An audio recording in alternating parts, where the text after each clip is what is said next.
किसी ने गोस्वामी जी ने से कहा कि पार्वती जी की तुलना दीजिए, बोले नहीं नहीं, पार्वती जी कहां से होंगी, पार्वती जी का केवल आधा शरीर है, आधा शरीर तो शिव जी का है, पार्वती जी सीता जी के बराबर नहीं है।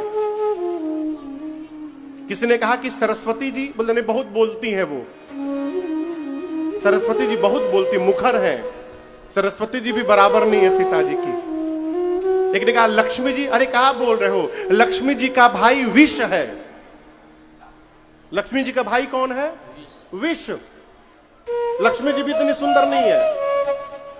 एक ने कहा कि फिर कामदेव की पत्नी रति, बोले नहीं नहीं, रति तो दिन रात पति के लिए रोती रहती है, वो दिन रात वियोग में रोती रहती है। किससे तुलना की जाए?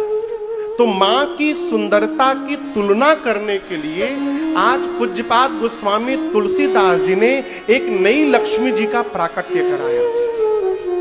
लक्ष्मी जी कैसे प्रकट हुई है पता है आप लोगों को? कितने लोग जानते हैं आप में से? अभी मैं कह रहा था कि अपने बच्चों को बताना है अपने बारे में, जब हमरे को नहीं पता है तो हम का खाक बताएंगे? हजारों की भीड़ में 10 लोग हाथ उठाएं कि हमको पता है लक्ष्मी जी कैसे प्रकट हुई, और किसी को नहीं मालूम।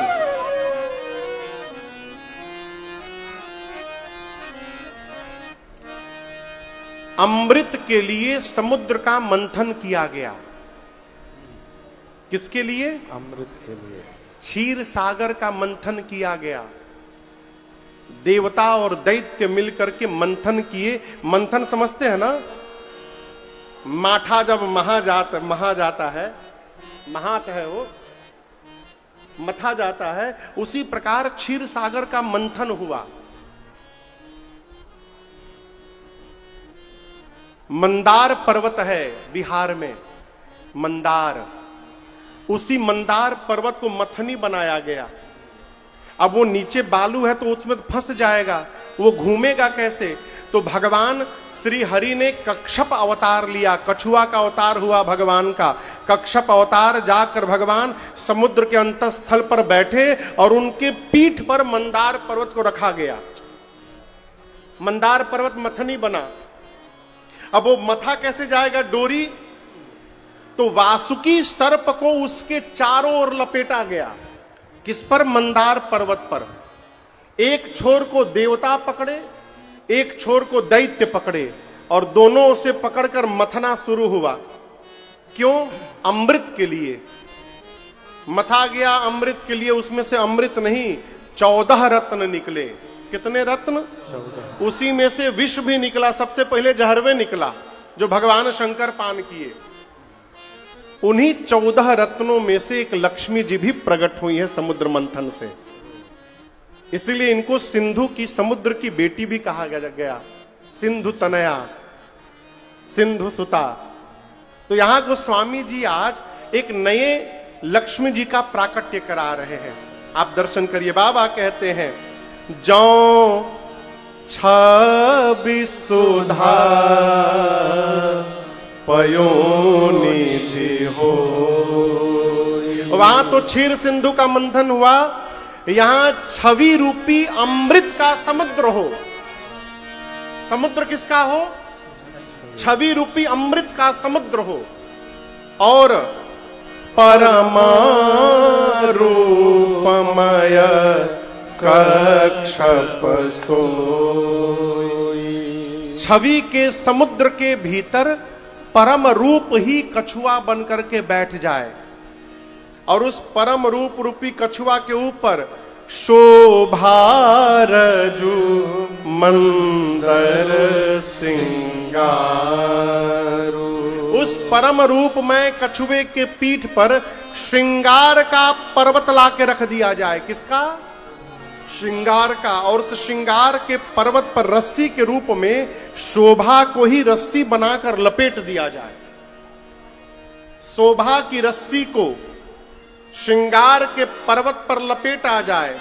वो श्रृंगार पर्वत परम रूप में कछुए के पीठ पर है। और समुद्र किसका है? छवि रूपी अमृत का समुद्र है।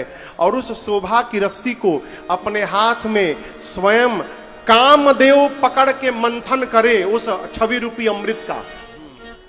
मथे पान निज पंकर मारू। इस प्रकार से जिस लक्ष्मी जी का प्राकट्य होगा, गोस्वामी जी कहते हैं, एहि विधि उपजय लक्ष्मी जब सुंदरता सुख मूल, तदपि सकोच समेत कवि कहीं सिय समतुल। इस प्रकार जिस लक्ष्मी जी का प्राकट्य होगा, गोस्वामी जी कहते हैं, उस लक्ष्मी जी को देखने के बाद भी कवियों को ये कहने में संकोच होगा कि ये लक्ष्मी जी हमारी सीता जी इतनी सुंदर है, मेरी मां इतनी सुंदर है। वो लक्ष्मी जी भी सीता जी की सुंदरता की बराबरी नहीं कर सकती। मां सभा में आई और आपको बताऊं, मां की सुंदरता देख करके जितने नर नारी थे सबकी गति बाधित हो गई, सब मोहित हो गए। कैसे मोहित हो गए, आप ये दर्शन करिए। सीता मैया हाथ में माला लेकर आई हैं। बाबू सभी लोग कैसे मोहित भई, ये दर्शन करिए। मां हाथ में माला लेकर आई हैं, सखियां चारों ओर से सीता मैया को घेरी हैं। सीता मैया सखियों से पूछ रही हैं, वो आ गए हैं, किसके बारे में बोलिए। मां ने पूछा, वो आ गए हैं। सखिया बोली, आए नहीं है, बैठे भी हैं। अब मेरी मां देखने के लिए बेचैन हो गई। वो स्वामी जी कहते हैं, मां धीरे से आंख ऊपर करके, सिया चकित चित राम ही चाहा। भगवान को देखने के लिए मां धीरे से आंख उठाई, लगी देखने चारों तरफ। पूरा मां पूरा 360 डिग्री घूम गई, और जिस पर मेरी मां की दृष्टि गई, भये मोह बस सब नर नार। मां पूरा घूम गई हो, सीता मैया को राम जी ने दिखाई पड़े। मां सखियों से बोली, तुम तो कह रही थी आए हैं, मैं पूरा घूम गई, दिखाई नहीं दिए। एक सखी बोली, नीचे नहीं है, ऊपर वाले आसन पर बैठे हैं, सबसे ऊपर। तब मेरी मां नेत्र ऊपर करके देखती हैं, और बाबा कहते हैं, मुनि समीप देखे दो भाई, लगे ललकी लोचन निधि पाए। जैसे मां ने प्रभु को देखा, मां गदगद हो गई हो, लगा कि खजाना प्राप्त हो गया। मानसिक प्रणाम करके भगवान को, और अपनी मां सुनैना जी के निकट जाकर सीता मैया खड़ी हो गई। अब श्री जनक जी महाराज ने अपनी बंदी जनों से कहा कि मेरा प्रण सुनाया जाए सभा के मध्य में। बंदी जन बीच सभा में जाकर अपने दोनों भुजाओं को ऊपर उठा के खड़े हो गए। बोले बंदी बचन बर सुनहु सकल महिपाल, प्रण विदेह कर कहीं हमार भुजा भाई विशाल। बंदी जन दोनों भुजाओं को ऊपर उठाकर बोले, दीप दीप से आए आप समस्त राजा महाराजा। आप सभी राजाओं के भुजाओं का बल यदि चंद्रमा के समान है, तो भगवान शंकर के इस धनुष को राहु समझिएगा। राहु है ये वही पिनाक है जिसको रावण और बाणासुर ने स्पर्श भी नहीं किया। ये वही पिनाक है जिसकी गरुता पूरा विश्व जान रहा है।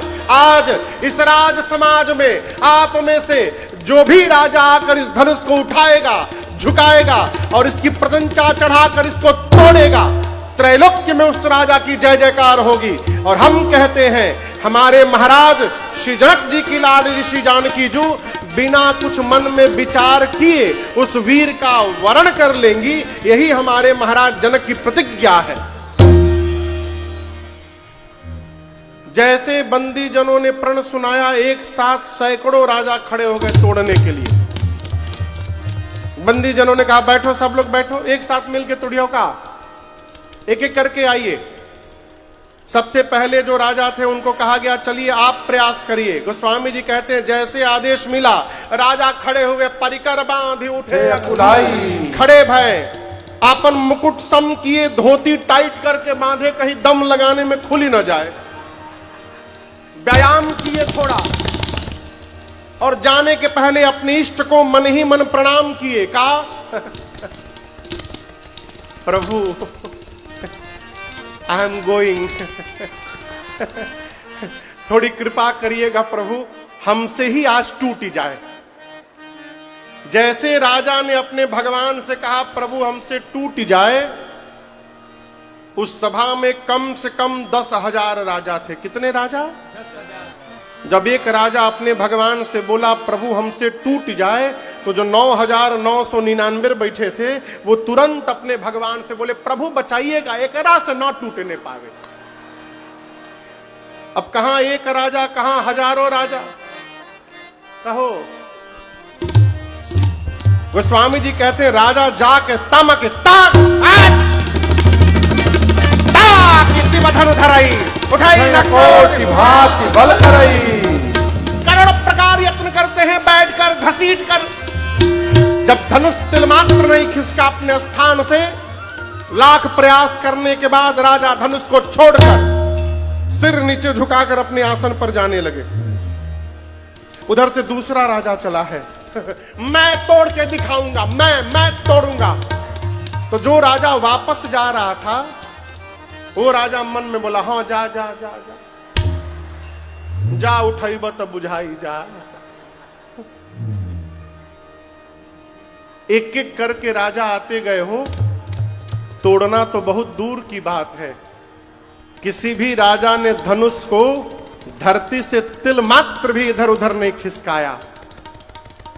एक राजा की बारी आई, राजा खड़े हुए, धनुष के पास गए नहीं, वहीं से प्रणाम करके बैठ गए। बगल वाला राजा बोला किस कायर के बगल में बैठ गया हूं मैं? उस राजा ने कहा मैं कायर नहीं हूं। बोले मैं क्या कहूं, तुम तो तोड़ने भी नहीं गए। उस राजा ने कहा देखो, जिन सीता जी का विवाह है वो सीता जी भूमि से जन्म ली हैं, भूमि जा, भूमि की बेटी हैं, और हम लोग राजा हैं, हम भूपति कहलाते हैं। इस संबंध से सीता जी हमारी बेटी हो गई। हम बेटी से विवाह करने नहीं आए हैं, हम बेटी को विवाह में आशीर्वाद देने आए हैं, इसलिए हम तोड़ने नहीं जाएंगे। गोस्वामी जी कहते हैं जिनके कछु विचार मन माही, चाप समीप महीप न जाही।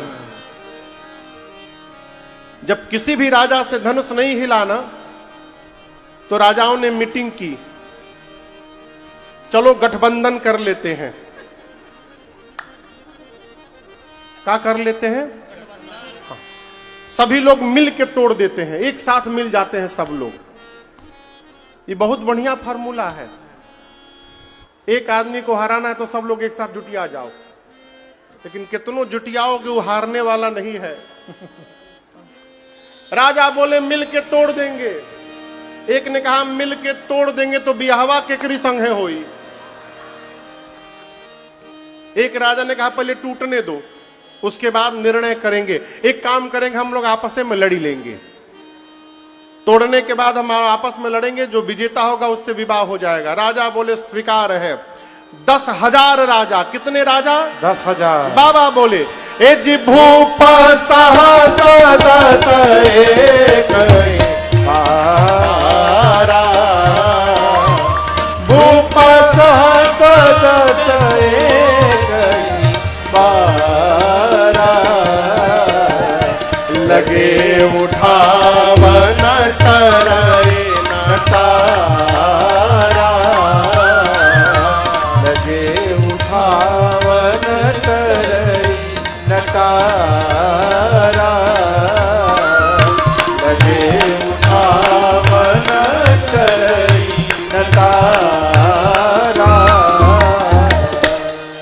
एक साथ 10,000 राजा लगे, परंतु धनुष फिर भी अपने स्थान से नहीं हिला।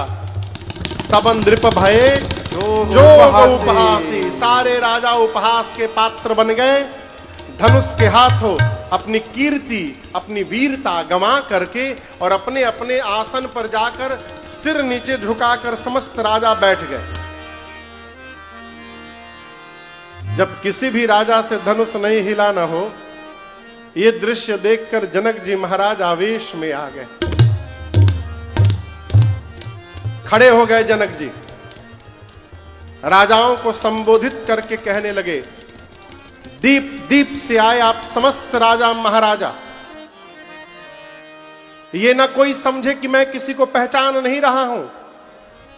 इस सभा में देवता और दैत्य वेश बदल करके उपस्थित है, मैं सबको पहचान रहा हूं। मनुष्य विराजमान है, पाताल के नाग वेश बदल करके बैठे हैं। आप में से किसी को मैंने बुलाया नहीं है यहां पर। आप समस्त राजा महाराजा मेरे प्रण को सुन सुनकर आए हैं। क्या कह रहे थे आप लोग? क्या बोल रहे थे? अभी तोड़ देंगे, शर्म करिए शर्म। तोड़ना तो दूर, आप में से किसी भी राजा ने धनुष को तिलमात्र धरती से खिसकाया नहीं है। एक बार मेरी बेटी को देखिए, मेरी बेटी सुंदर है, ये कीर्ति अवश्य जीवन में वर्ण करने योग्य है। परंतु मुझे आज पता चल गया, ब्रह्मा ने इस धरती पर ऐसा किसी को बनाकर भेजा ही नहीं जो इस कीर्ति को जीवन में धारण कर सके। सावधान, आज के बाद कोई भी आप में से राजा ये नहीं बोलेगा मैं वीर हूं। कोई नहीं बोलेगा मैं वीर हूं। मैं जनक जान गया, धरती आज वीरों से रिक्त हो चुकी है। क्या बैठे हो? अब क्या करने के लिए बैठे हो? विवाह का आस छोड़ो, अपने अपने घर वापस लौटो। आज यदि मैं प्रण का त्याग करूंगा तो मेरे जीवन भर की कीर्ति कलंकित हो जाएगी। प्रण पर टिका रहूंगा, मेरी आंखों के सामने मेरी बेटी कुंवारी रह जाएगी। मैं जनक यदि जानता कि धरती पर एक भी वीर नहीं बचा है, पूरी सभा सुन ले, ऐसी प्रतिज्ञा करके जगत में उपहास का पात्र कदापि नहीं बनता मैं। जनक जी ने जब पहली बार कहा कि आज के बाद अपने आप को कोई वीर नहीं मां कहेगा, अब जनिको माखै हटमाही वीर विहीन मही मैं जानी। कोई भी अपने को वीर नहीं बोलेगा। ये ललकार सुनते लक्ष्मण जी कांप उठे। विश्वामित्र जी के दाहिने राम जी बैठे हैं, बाएं लक्ष्मण जी। लक्ष्मण जी जनक जी की ललकार सुने, पूरा शरीर क्रोध में। राम जी भैया भैया। राम जी बोले शांत रहो शांत रहो शांत रहो, एकदम शांत, कुछ नहीं बोलना, शांत। पहली बार जब ललकारा, लक्ष्मण जी आवेश में आए, राम जी ने इशारा करके शांत कर दिया। अभी लक्ष्मण जी अपने क्रोध को शांत किए ही थे, तब तक जनक जी दोबारा ललकार दिए। जाऊं जनते भिनु भट भुवि भाई, तो पर करी होते न हसाई। जानता धरती पर कोई वीर नहीं बचा, ऐसी प्रतिज्ञा करके उपहास का पात्र कभी नहीं बनता।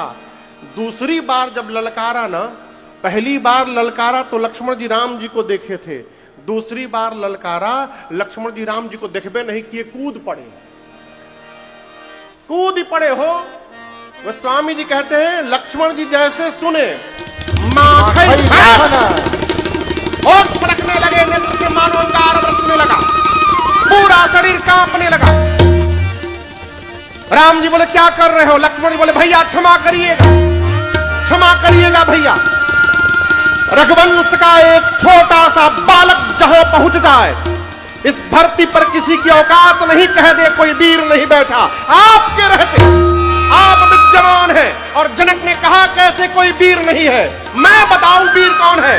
कहे जनक जस अनुचित बानी, कहे जनक जस अनुचित बानी। विद्यमान रघुकुल मन जाने, विद्यमान रघुकुल मन जाने। सुनहु भानुकुल पंकज भानु, सुनहु भानुकुल पंकज भानु। कहो स्वभावन कछु अभिमानो, कहो स्वभाव कहिए अभिमानो। जाओ तुम्हारी अनुशासन पामो, जाओ तुम्हारी अनुशासन पामो। कंदु कइलो ब्रह्मांड उठामो, कंदु कइलो ब्रह्मांड उठामो। अब काचे घट जिमिडारो, भोरी काचे घट जिमिडारो।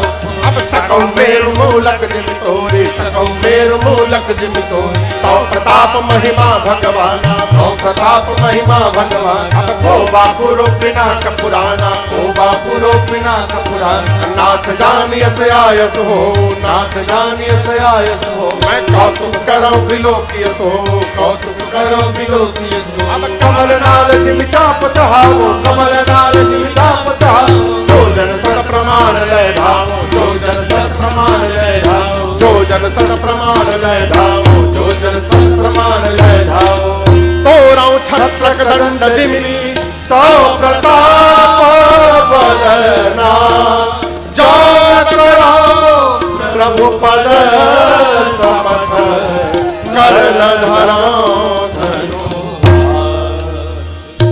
लक्ष्मण जी बोले भैया आप विद्यमान हैं, आपके रहते जनक ने कहा धरती पर कोई वीर नहीं, कोई धनुष को नहीं उठा पाया। आप बैठिए, आप बैठिए, मैं बताता हूं वीर कौन है यहां पर।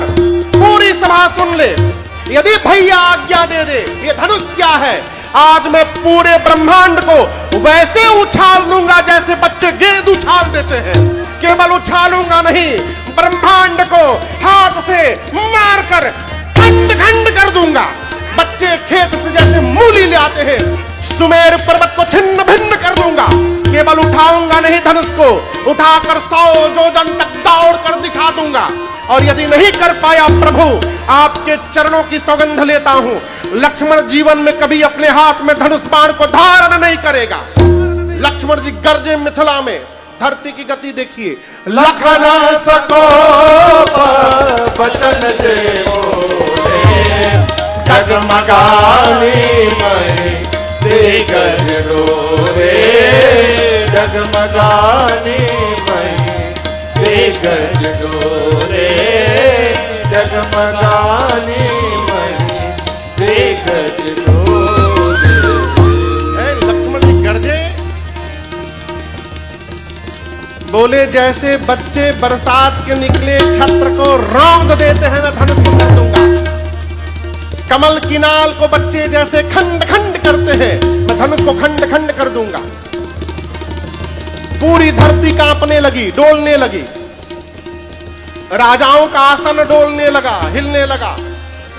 राम जी और सीता मैया सुने तो प्रसन्न हो गए, जनक जी महाराज सुने तो मन में डेरा गए। अरे राम, छुटका खड़ा भया, पूरी धरती कांपने लगी, बड़का बैठा है अभी।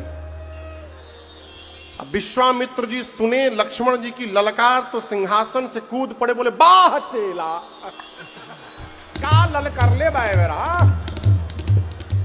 लक्ष्मण जी हाथ बढ़ा दिए हैं धनुष के पास।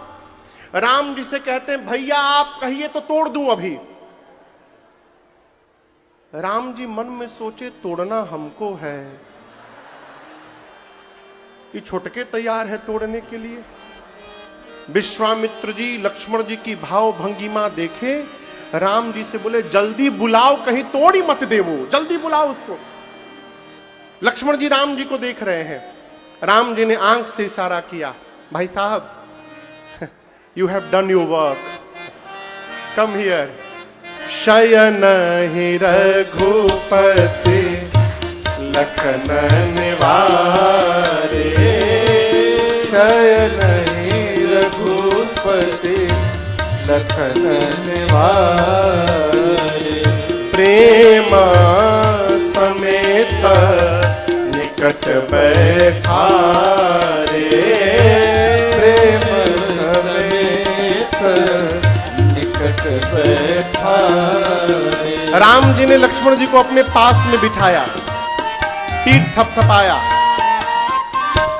और धीरे से राम जी लक्ष्मण जी के कान में बोले, बहुत बढ़िया बोला भैया आपने, इतना तो मैं नहीं बोल पाता।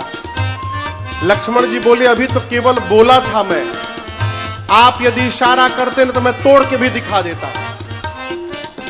राम जी बोले हम लोग तोड़ने नहीं आए हैं, हम लोग धनुष यज्ञ देखने आए हैं। हाँ, आपके रहते जनक जी ने कह कैसे दिया कि धरती पर कोई वीर नहीं है। आज के बाद जनक जी वीर शब्द सुनेंगे ना तो उनको आप ही का चेहरा दिखाई देगा बस। इधर विश्वामित्र जी विचार किए,